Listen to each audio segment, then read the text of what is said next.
Muito bem, pessoal. Então vamos a mais uma aula aí, dando sequência no nosso curso, né? Nosso assunto agora é amplificador operacional. Bom, como o próprio nome define, ele é um amplificador. Só que agora ele não é mais um componente. O amplificador operacional ele vem na forma de circuito integrado. Ele é um circuito completo, ele é um amplificador, mas está dentro de um encapsulamento, é um circuito completinho. Antes da gente começar a estudar esse amplificador operacional propriamente dito, vamos falar um pouquinho sobre os circuitos integrados, né? Que é a primeira vez no nosso curso. A primeira vez é um exagero, né? A gente já falou de reguladores de tensão e você tem reguladores prontos, eu cheguei a mostrar para vocês, na forma de circuito integrado, tá? Mas vamos lá. Popularmente conhecido como CI, né? Ele é um circuito eletrônico completo e pronto para usar. E ele integra diversos tipos de componentes num invólucro ou encapsulamento, como queiram, né? O tamanho do circuito integrado está ligado diretamente ao seu invólucro, né? E para que presta o invólucro? Serve para abrigar o circuito propriamente dito e dar sustentabilidade aos terminais de ligação. Existem diversos tamanhos e diversos formatos de invólucro, tá? Esses invólucros, assim como os invólucros dos componentes discretos, né, que a gente já tem estudado até agora, eles são normalmente padronizados e possuem um código. Lá dentro de um circuito integrado, nós temos todo tipo de componentes, os componentes que a gente vem estudando até agora, né? Diodo, resistor, capacitor, transistor, tudo lá dentro. Não se esqueçam, ele é um circuito pronto, pronto para ser usado, dentro de um invólucro. O processo de fabricação desses circuitos integrados é um negócio meio complicado. Se a gente for ver, não existe tantas fábricas aí pelo mundo, não. A propósito, no Brasil não tem nenhuma. Até já tivemos num tempo aí passado, mas o negócio não foi para frente, né? Fica mais barato trazer da China. Muita gente pode achar que os componentes que estão lá dentro do circuito integrado são componentes minúsculos, né? Muito pequenos mesmo, quase microscópicos, que são inseridos lá no CI para formar o circuito. Não é nada disso, tá? O circuito como um todo, né? Componente, as suas ligações, ele é confeccionado sobre uma pastilha de silício, normalmente por um processo litográfico, tá? E vai sendo deposição e remoção de camadas sobre essa pastilha, né? E quando a coisa está pronta, termina o processo de fabricação, você tem lá o seu o chip, né? Aquilo que a gente chama como chip. E aí esse chipzinho é que é acondicionado dentro de um invólucro. Pastilha, pessoal, por mais complexo que seja esse chipzinho, né? Por mais complexo que seja o circuito integrado, ela é muito pequenininha, tá? O tamanho todo é do encapsulamento, né? Que está lá protegendo esse chipzinho e dando sustentabilidade aos terminais de ligação, porque precisamos ter acesso externo, né, a esse circuito que está lá dentro. Bom, como eu disse, existem diversos tipos de encapsulamentos ou invólucros. Estou mostrando para vocês aí alguns. A gente tem aqui esse encapsulamento chamado DIP, alguns chamam de DIL, né? Dual Inline Package. Então, é um acondicionamento com duas linhas de terminais, duas colunas de pinos, como a gente descreve aí, né? É o mais utilizado e é o que a gente vai usar bastante no laboratório. Em eletrônica digital, a gente vai trabalhar com circuitos integrados de cabo a rabo, do começo ao fim, tá legal? Esses que tem duas carreirinhas de terminais aqui, é o encapsulamento chamado DIP. Tem de vários tamanhos. tudo quanto é quantidade de pinos, né? Você pode ver aqui pela figurinha, ó, tem um aqui que tem 3 pinos de cada lado, esse aqui tem 2, 4, 8 de cada lado, tem com 14 terminais, 8 terminais, 20 terminais, 40 terminais, tem tudo quanto é tamanho, né? A quantidade de terminais mostra para a gente a complexidade do circuito interno, né? E as, as funções que essa coisa pode realizar. Um outro tipo de encapsulamento, esse encapsulamento chamado SIP, Single Inline Packaging, é uma única linha, né, de terminais, os terminais todos eles dispostos em linha, tá? Só uma carreirinha. Tem esse outro aqui chamado ZIP, né, que é Zig-Zag Inline, bastante comum nesses amplificadores de áudio que a gente compra aí na forma de circuito integrado. Aí vem uns encapsulamentos que são do tipo de SMD, né? São aqueles componentes bem pequenininho. É basicamente a mesma coisa de um DIP, né? Você tá vendo?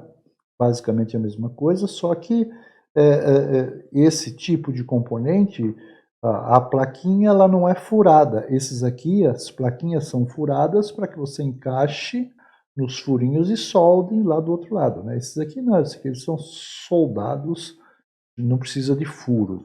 Tanto esse tipo aqui, quanto esse outro tipo aqui. Só que esse outro tipo aqui, a única diferença é que os terminais são voltados para dentro, para baixo do componente. Esses encapsulamentos aqui, PGA, BGA, é bastante usado nos microprocessadores, né, de computadores. Eles têm pinos só na parte de baixo, e esses pinos são encaixados num soquete. Normalmente você tem uma trava lá para dar um bom contato elétrico, não tem problema. Tem esse outro tipo aqui, o BGA, e os pinos deles parece bolinhas, gotículas, como se fossem gotículas de solda, né? Eles normalmente são encaixados sob pressão sobre uma outra superfície para dar contato em todos esses pinos dele, né? E tem vários outros tipos de encapsulamento, tá, pessoal? Como eu disse para vocês, circuitos ou componentes, não é o circuito que é padronizado. O que é padronizado é o encapsulamento. Então, dentro do encapsulamento, você pode ter um monte de coisa. Por exemplo, lembra os transistorzinhos que a gente vinha usando aí até agora, os BCzinhos da vida, BC548, BC337, BC sei lá das quantas? Aquele encapsulamentozinho pequeno lá, que é o TO92, né? Pois lá dentro você pode ter um circuitinho integrado, tá? Encapsulamento um pouco maior que a gente viu nos transistores de média potência, aquele encapsulamento TO220. Então, lá dentro você tem, pode ter um circuito integrado também. Então, não dá para a gente falar que circuitos integrados só são esses tipos de encapsulamento. Não. Tem encapsulamentos aí redondos, você tem encapsulamentos que são feitos, o circuito integrado é feito na própria plaquinha de circuito impresso. Abre normalmente é comum você ver isso em calculadora. Você abre a calculadora, você olha lá a placa de circuito impresso dela, tem um negócio, parece uma gotícula de piche lá grudada na placa. Pois é, aquilo lá é um circuito integrado. Então, existem circuitos integrados que são fabricados exclusivamente para uma coisa. E existem circuitos integrados que são comuns, você usa ele para diversas coisas. Então, é mais ou menos isso que eu queria dizer para vocês sobre os circuitos integrados. Tem mais uma coisinha, né? Nós vamos trabalhar bastante e o nosso amplificador operacional vai estar no encapsulamento desse tipo aqui, ó, DIP, né? Dual Inline Package. Então, olha só, 2 carreirinhas de terminais, né? E é assim, pessoal, os terminais são sempre na sequência, tá legal? Não vem numerado no circuito integrado. Você pega o circuito integrado na mão, ele não tem número nenhum. olhando pelo lado de cima, né? Os terminais voltados lá para trás, olhando onde você lê, né, o código do fabricante, tá?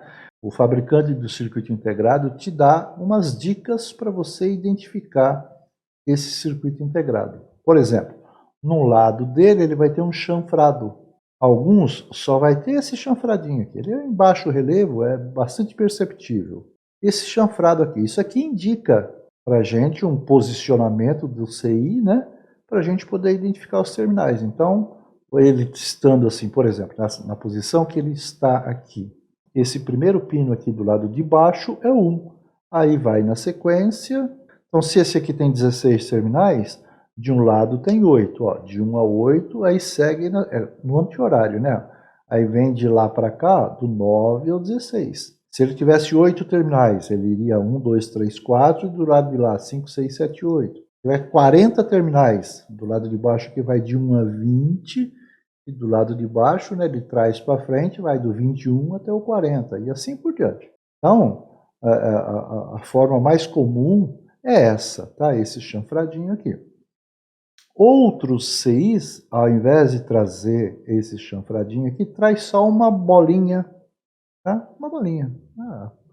A cor que ela vai estar, umas é mais clara, umas é branquinha, outras é cinza, outras é preta. Tem alguns CIs que vem com uma faixa quase que branca, cinza aqui, né? Meio cinzenta, e em cima dessa faixa eles põem uma bolinha preta. O pino que estiver mais próximo dessa bolinha é o pino 1. Aí, o resto você sai contando. Então, alguns CIs vêm com esse chanfrado, outros vêm com essa bolinha, outros vêm com os dois. Alguns CIs vêm tanto com o chanfradinho quanto com a bolinha. Tá? Mas uma marcação qualquer você sempre vai ter para poder identificar a pinagem de um CI. Tá legal, pessoal? Muito bem. Vamos ao o que interessa para nós.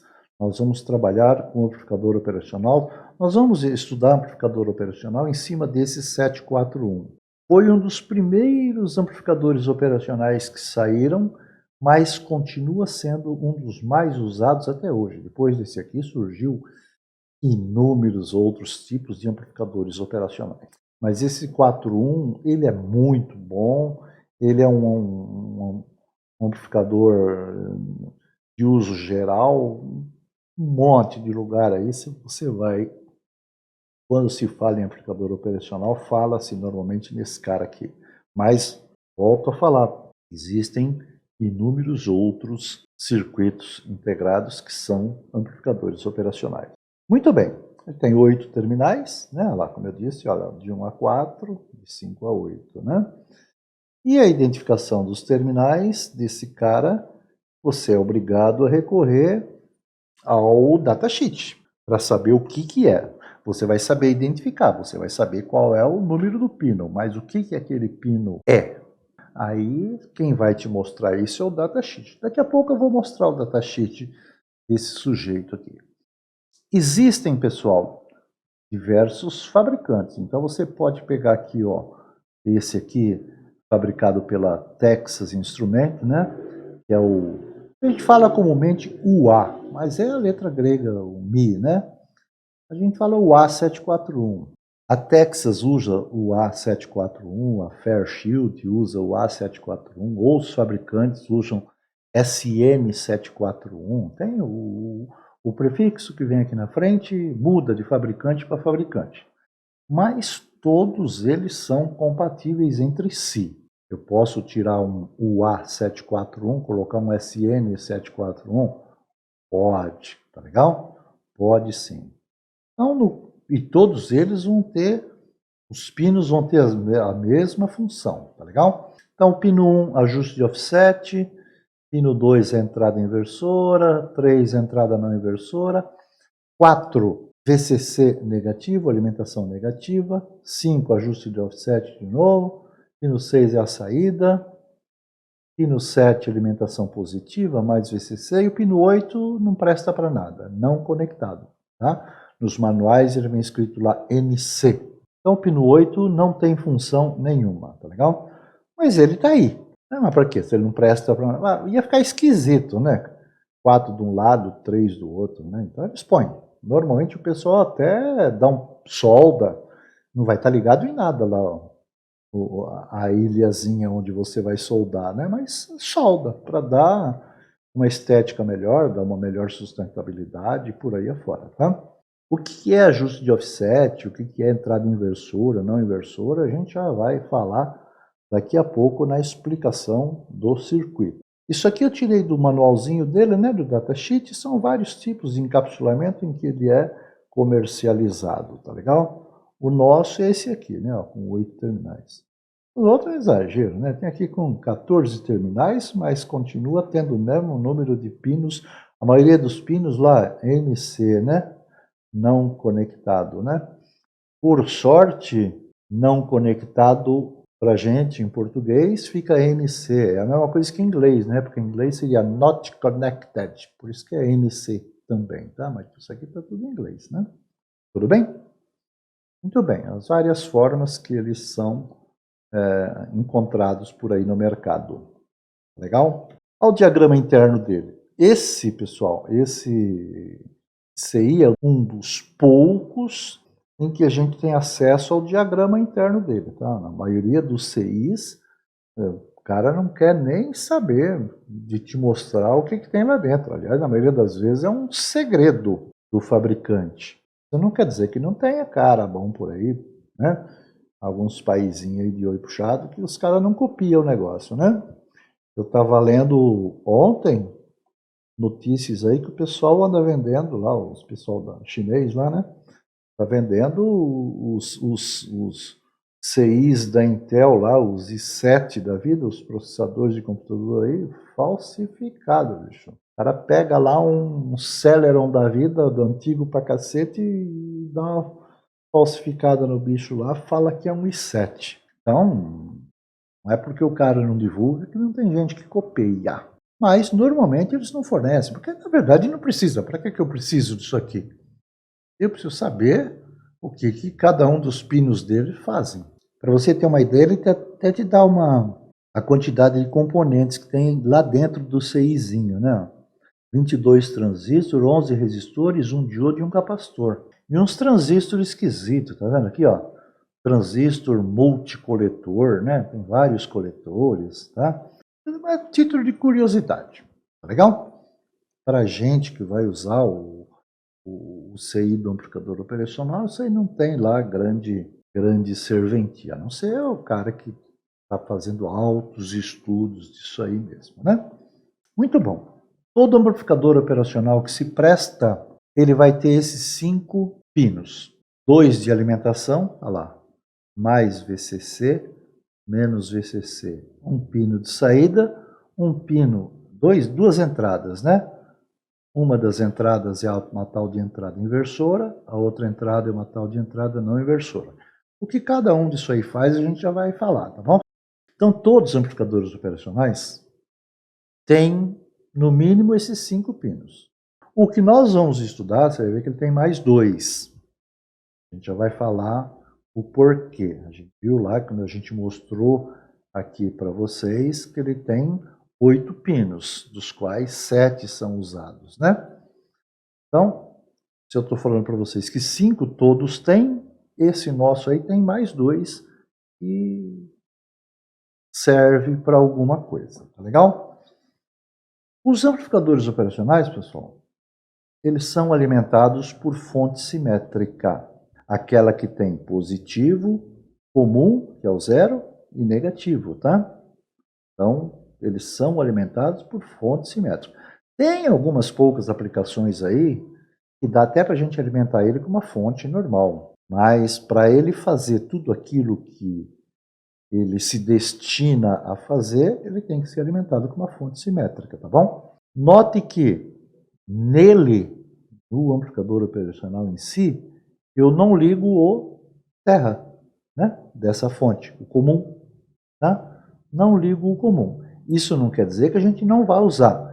Eu vou ter que associar componentes externos nesse CI. Aí esses componentes externos estarão ligados a esse comum aqui. Mas no amplificador operacional em si, a alimentação dele para ele funcionar, eu não preciso desse terra. Por quê? Porque ele gera lá internamente, no seu circuito interno, digamos assim, um terra virtual. Ele cria o seu próprio terra. Muito bem. E como que a gente vai usar esse sujeito, né? Olha só, essa é uma das formas, amplificador inversor. Então a gente está usando essa entrada aqui, lembra o nome dela? Entrada inversora. O que significa isso aí? Significa que se eu aplicar um sinal aqui, eu vou ter lá na saída um sinal muitas vezes maior, só que invertido, tá vendo? Aqui, ó, começa pelo semiciclo positivo, né? Aqui, ó, ele inverte. Sai primeiro o semiciclo negativo. Muitas vezes maior, tá? O quanto isso aqui é maior, dá para a gente controlar. A entrada não inversora é isso. Eu aplico um sinalzinho pequeno aqui nessa entrada e lá na saída eu vou ter um sinal muitas vezes maior. Então eu posso usar ele como amplificador inversor, usando a entrada inversora. Amplificador não inversor, usando a entrada não inversora. Ou eu posso usar as duas. Eu aplico sinal tanto na entrada inversora como na não inversora, e lá na saída eu vou ter a amplificação da diferença entre essas duas entradas. Por isso que se chama diferencial. Tá legal? Na verdade, ele está sempre amplificando a diferença, né? Porque aqui ó, tem um sinal, ele está comparando com o zero. A outra não estou aterrando. Tá? Então, ele sempre vai estar amplificando a diferença, mas é uma questão de nomenclatura. Se eu estou aplicando sinal só na inversora, é um amplificador inversor. Se eu estou aplicando sinal na entrada não inversora, ele é um amplificador não inversor. Mas sempre ele vai estar amplificando a diferença entre as duas. Por uma questão de nomenclatura, se eu aplicar sinal nas duas, ele recebe o nome de diferencial. Lembra que ele tem dois pinos lá chamado offset? Então, pessoal, isso aqui é um circuito eletrônico. Aqui dentro eu tenho aquele 22 transistores, não sei quantos resistores, não sei quantos diodos, não sei quantos capacitores. É um circuito eletrônico. Se ele é um amplificador e eu não estiver aplicando sinal nenhum nas entradas, eu deveria ter exatamente zero aqui, certo? Mas, devido ao fato de eu ter um circuito eletrônico aqui dentro, pode acontecer de eu ter uma mixariazinha de tensão aqui na saída. Isso, dependendo da aplicação, pode não significar nada, mas dependendo da aplicação, pode ser significativo. O ajuste de offset nada mais é do que isso. Ele tem dois pinos, então, onde eu conecto um potenciômetro e eu consigo zerar essa tensão aqui na saída. Eu deixo exatamente no zero quando eu não estou aplicando nada na entrada. Tá vendo? Eu estou aterrando as duas entradas através de dois resistores. Então você atua no potenciômetro até que a sua tensão aqui seja exatamente zero. Essa variação para mais ou para menos é de poucos milivolts, tá? Mas existe? Existe. Tá legal? Outra coisa, pessoal. A gente nunca vai usar um amplificador operacional dessa forma. Dessa. Não quanto à aplicação de sinais. Eu vou ter que fazer uma mexida aqui nesse meu circuito para dar um jeito de limitar o ganho. Esse sujeito tem um ganho muito alto, tá? Muito alto. Em torno de 100.000 vezes. Aliás, eu já vi gente falando aí que chega a 200.000 vezes. Varia um pouco em qual frequência ele está trabalhando, né? Qual o tipo de amplificador operacional. Mas, de qualquer maneira, o amplificador operacional ele tem um ganho muito alto. O fabricante entrega ele para a gente dessa forma. Eu ter um ganho muito alto, você fala, puta, que legal, né, meu? A gente viu lá os amplificadores, um transistor lá que você conseguia um ganho de 100, 150 vezes, fala, puta merda, tá ótimo, né? 150 vezes maior a saída que entra. Esse aqui você pode ter na saída 100.000 vezes. A saída 100.000 vezes maior do que a entrada. Isso é legal pra caramba. É nada. Isso aí pode ser um problema. Por que pode ser um problema? Ele pode te limitar muito o valor do sinal que você tem aqui na entrada. Vamos imaginar que eu deixe ele, uso ele do jeito que ele veio. E aplico um sinal aqui eu estou alimentando aqui com mais 15 menos 15, por exemplo. Eu aplico aqui na entrada 1 milivolt. Se ele tem um ganho de 100 mil, eu vou ter quanto na saída? 100 volts, certo? Então, se eu aplicar 1 milivolt aqui na entrada, se ele tiver um ganho de 100 mil, eu vou ter 100 volts na saída. Será que eu vou ter 100 volts aqui na saída, alimentando aqui com mais 15, menos 15? Ele não é uma fábrica de tensão. Tá? Ele só está controlando, ele só está dando um ganho.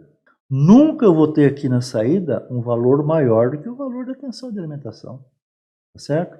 Então isso significa que ele vai saturar. Ele vai saturar com um valor próximo ao valor positivo ou ao valor negativo da tensão de alimentação. Tá?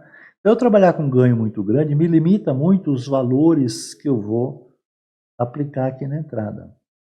A segunda parte, a segunda aula disso aqui, a gente vai explorar justamente isso aí. Tá? A gente vai ver lá uma tal de região linear do amplificador operacional, que é uma região de trabalho, né? Que a gente vai ver que mexendo com o ganho, a gente aumenta ou diminui essa região de trabalho que a gente vai ter.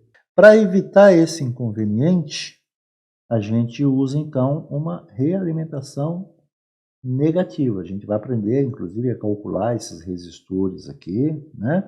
Para limitar o ganho, calcular, deixar no ganho que a gente quer, bonitinho. Se eu não tiver isso aqui, que é uma realimentação, isso aqui é um resistor de realimentação, tá vendo? Eu estou pegando a saída e jogando na entrada de novo. Então, estou realimentando.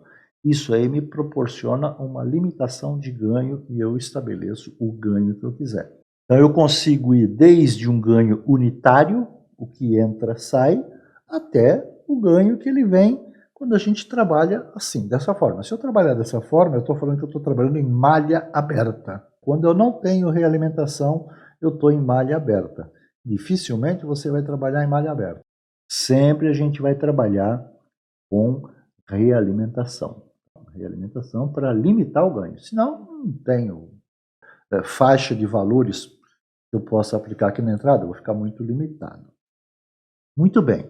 Essa primeira aula, a gente vai ter um ensaio agora, né? É para conhecer o amplificador operacional, só para isso. A utilização mesmo vai ser na próxima aula, tá? Então essa agora é só para a gente tomar o primeiro contato com o amplificador operacional. Vamos dar uma olhadinha lá no datasheet dele. Deixa eu abrir aqui. Aí, pessoal, o datasheet, né, do nosso amplificador operacional 741. Esse aqui é um datasheet da Texas, né? Texas Instruments. Daqui para frente, pessoal, principalmente, e logo, né, a gente já está chegando aí no módulo de digital, a gente vai trabalhar com CI de cabo a rabo, né? Então a gente vai ter que recorrer bastante aos datasheets, né? Então, só para a gente ter não é novidade para você datasheet, porque todo componente eletrônico tem o seu datasheet, né? Os circuitos integrados, né, por serem um circuito assim, mais complexo, tem mais funções, eles precisam mostrar melhor para a gente como usar aquele negócio, né? Então, normalmente é um datasheet um pouco mais complexo, traz um pouco mais de dados, né? Bom, de cara ele já te diz o que é, né? Um aplicador operacional de uso geral, já faz aqui logo de cara em destaque algumas propagandas, né, do seu circuito integrado, a proteção contra curto-circuito, né? Tem o ajuste de offset, né? E por aí afora, não precisa de compensação de frequência, baixo consumo de energia, baixa potência, né? Todo datasheet faz mais ou menos isso aí e dá uma explicação resumida do que é aquilo que ele está te ofertando, né? Infelizmente, né, os datasheets vêm sempre em inglês. Então, ele te diz muitas coisas. Por exemplo, ele está falando aqui, né, que o A741, né, é um amplificador operacional de uso geral com capacidade de anular a tensão de offset. Aquilo que a gente falou lá, que dá para a gente fazer, né, aquele ajuste de offset, né, deixar a tensão lá na saída zeradinha, né? Aí, a alta faixa de tensão, o que eu estou pondo em destaque aí, né, pessoal? A alta faixa de tensão de entrada no modo comum e a ausência do latch-up tornam o amplificador ideal para aplicações de seguidor de tensão, né? Então, o que é esse latch-up, tá? Não vamos entrar em detalhe porque não interessa para a gente agora, mas só para não ficar jogado no ar, né? Esse latch-up é um tipo de curto-circuito que pode acontecer num circuito integrado, tá legal? E seguidor de tensão, né? Olha lá, voltage follower, né? É uma aplicação que dá para a gente fazer com esse amplificador operacional. A gente vai estudar na próxima aula. A gente vai estudar isso aí no próximo vídeo. A gente vai falar alguma coisa para vocês sobre isso aí. Bom, o que mais ele está falando aqui? Ó? Ele está falando que o dispositivo, né, o CI, é protegido contra curto-circuito e a compensação interna de frequência garante uma estabilidade sem componentes externos.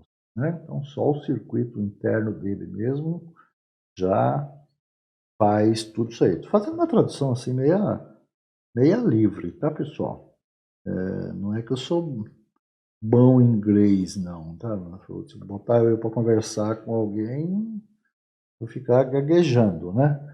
Mas para ler dá para a gente quebrar o galho, né? Principalmente artigos técnicos, né? Porque afinal de contas a gente está uma vida tendo que ler manuais e a maioria deles em inglês, né? E ele fala que quer dizer, um potenciômetro de baixo valor pode ser conectado entre as entradas de offset para anular essa tensão de offset, né? Aí a gente vai ver isso aí no ensaio bonitinho, como é que a gente faz isso aí, né? Muito bem. E é esse ajuste de offset. Tá? Aí ele fala aqui que tem vários, né, pessoal? Vários modelos, né? Ele está falando do 741M, né? Tem outros modelos, né? Ele está falando mais de 741M, mas depois, mais para frente, você vai ver que tem outros. Tem umas letrinhas aí na frente desse número, né? Ele está falando que o 741M, o 741C, tá?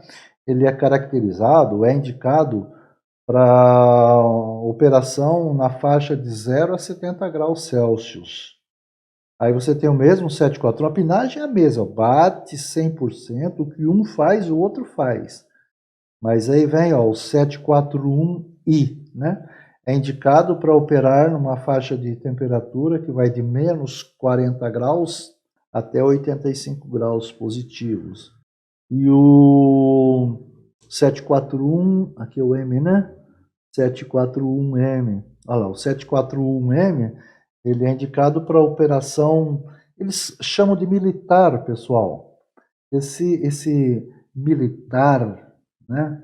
Olha lá, over the full, some daí, ó. Olha lá. Over the full military, né? Em circuitos integrados, existem os circuitos integrados classificados como militar. Isso não quer dizer, pessoal, que ele é usado só por militares. Não, nada disso, tá? É uma série de componentes que tem algumas características, digamos assim, de robustez, né? Por exemplo, esses considerado militar, ó a faixa de temperatura de trabalho, ó, de 55 graus negativos a 125 graus positivo. A gente vai entrar logo aí em digital, você vai ver que tem uma família lá de circuitos integrados, ela tem os circuitos integrados normais, que a gente tem acesso, você vai lá na Santa Efigênia, compra, normal. E tem o mesmo circuito integrado na série militar, que varia a tensão de alimentação e temperatura de trabalho. Então, dependendo do equipamento que você vai fabricar, por exemplo, né, pessoal, os instrumentos de controle, vamos pegar um avião aí da nossa Embraer, fabricam aviões, esses aviões voam altitudes altíssimas em qualquer parte do mundo, né? Se fosse usar lá no qualquer circuito eletrônico dele um 741 desse nosso aí, será que ele poderia usar esse C aqui, ó, trabalha de 0 a 70 graus Celsius? Claro que não. Com certeza, em muitas situações, ele vai trabalhar com temperaturas muito abaixo de zero. Então, ele não vai poder usar um CI desse tipo. Para isso, para essas aplicações especiais, né, de segurança, existe essa classificação dos componentes militares, né? Eu brinco, na época, faz tempo que eu lido com esse negócio, eu lembro que na época eu brincava com a molecada, né?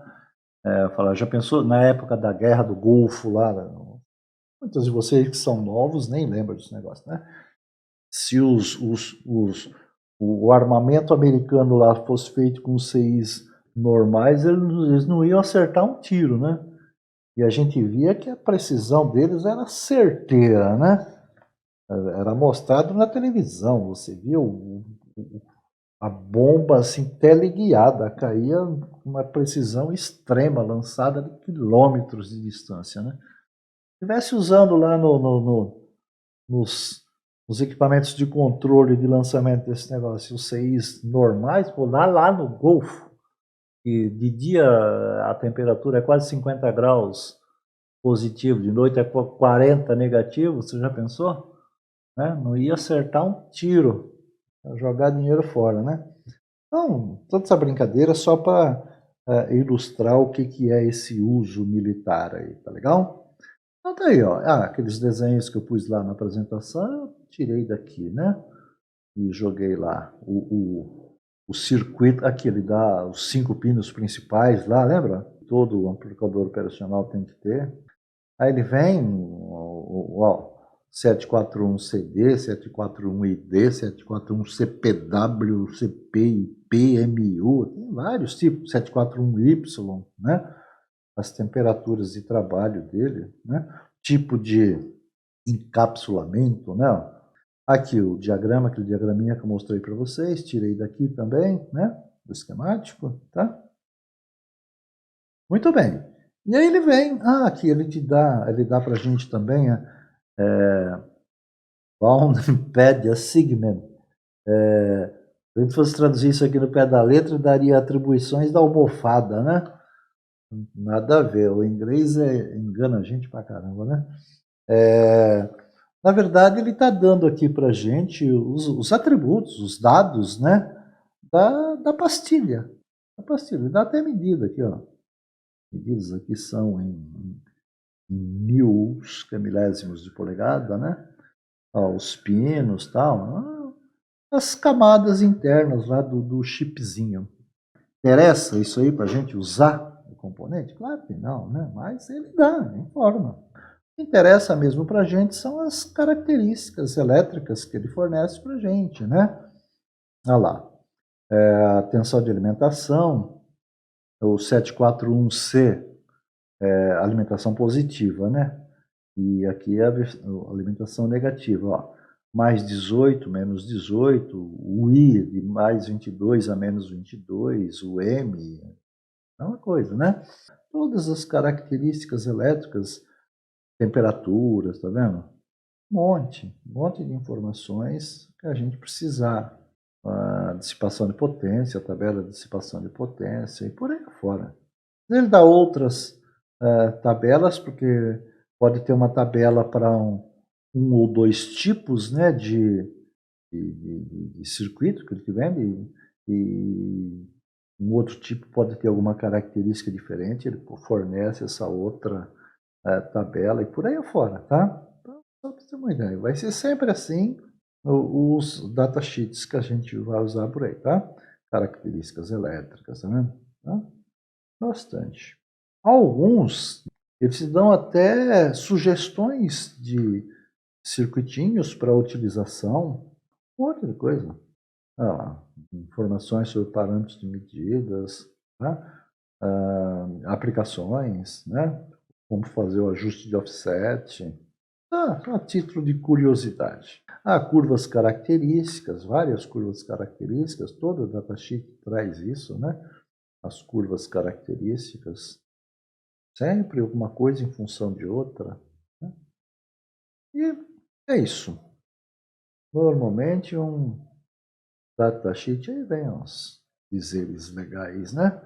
Do, do fabricante. Tá legal? Então, daqui para frente, aliás, o nosso próximo assunto vai ser um circuito integrado também, então a gente vai ter de consultar o datasheet dele para a gente poder trabalhar com ele. E daqui para frente, cada vez mais a gente vai usar circuitos integrados. Lembra que a gente já comentou isso aí, né? O circuito integrado só existe graças à invenção do transistor, né? Por isso que a gente se alongou tanto falando aí sobre transistor, né? Porque realmente foi ele que possibilitou isso aí e revolucionou de fato a eletrônica. Tá bom, pessoal? Então já chega de falar, né? Vamos dar uma olhadinha na parte prática desse negócio que é realmente bastante rápida, tá legal? Até lá.